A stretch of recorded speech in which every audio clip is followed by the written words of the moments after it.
Hello, in this tutorial I'm going to show you how to set up a landscape and use the landscape sculpting tools. So what I've done is I've got a blank scene here and I'm just going to delete this. Then what we'll do is we'll go over to the landscape icon in I believe 425 onwards. It's changed to this location, but it's the same principle. So I'm in 420. So click on the landscape.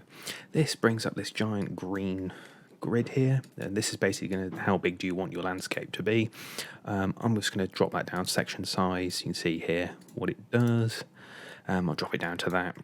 You can fill the entire world, how much resolution you want in here, etc. But I'm just going to leave it default as that. So then what we've got here is a new sort of grey area created, and you can see here a big blue sculpting brush. This can be set over here, the size of this, so brush size over the left. We just scale that down, so we'll leave it at that for the minute. Just put it at 1000. Tool strength is basically like a pencil, how hard you push. Obviously, the harder you push, the darker the pencil gets. In this case, the higher the tool strength, the more aggressive it will be. So I'll just leave it at that for the minute. Brush fall off is, you see around the blue here, it gradually fades off until it's nothing. If we can have really faded here, so it's very gentle is the best way, or we can have it really sharp on the edges. I'll just leave that as is. So here we've got our sculpt tools, so we'll drop that down. You can see all these different ones here. Primarily I use sculpt, smooth, flatten, ramps and erosion. I don't generally use these, not really for what I do anyway. Here you've got the shape. You can set an alpha, so the great example here is it's got a star, patterns, etc.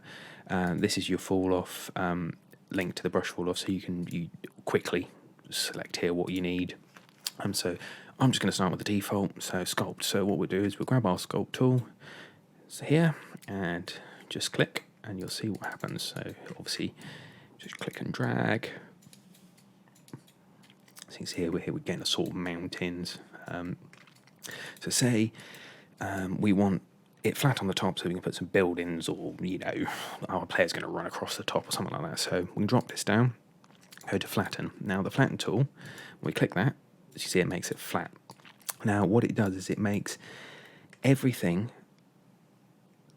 it flattens everything to this height. So you can see here as I drag along, it's bringing that up to that height. Now if I flatten down here, it's lower, and I bring that along, and you can see there it's pulling the other one down.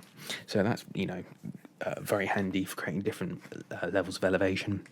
Then what we're going to say is we can say add a ramp. So you click where it starts, click where it begins. So you can say, well, yeah, that's going to do, and then you just add ramp. So what that'll do is that creates a perfect incline here at that angle that you've set for your ramp.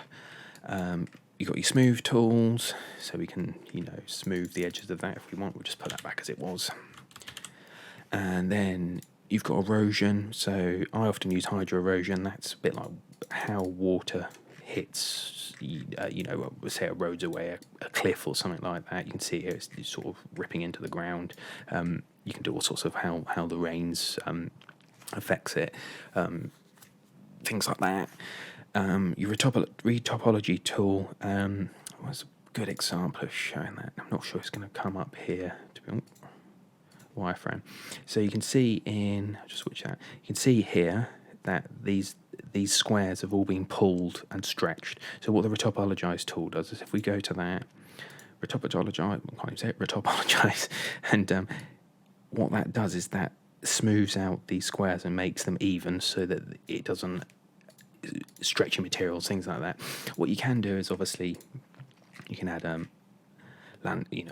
landscape material to it. Yeah, there you go. So it's done that. This is an incredibly simple example of a landscape material. You can do very complicated ones. I've got another tutorial coming up for that, which shows you, which is amazing, because what you can do is go into your landscape again, and under the paint section you can get here your target layer. So you can have one say that says grass, dirt, rocks, and then you can actually paint the areas you want. So obviously suddenly it brings it that much more to life. You can put footprints in there and things like that on your landscape. So yeah, this is a obviously very simple rundown of the sculpting tools inside Unreal. You can actually bring in height maps, so you can create height maps in other programs. There are some programs dedicated to just making landscapes, and you drag it in, and it'll automatically create all of this for you, which is brilliant. I'm just showing you the tools I use. I have currently no reason to use height maps, things like that. But yeah, if you found this helpful, please give it a like and maybe subscribe. Cheers.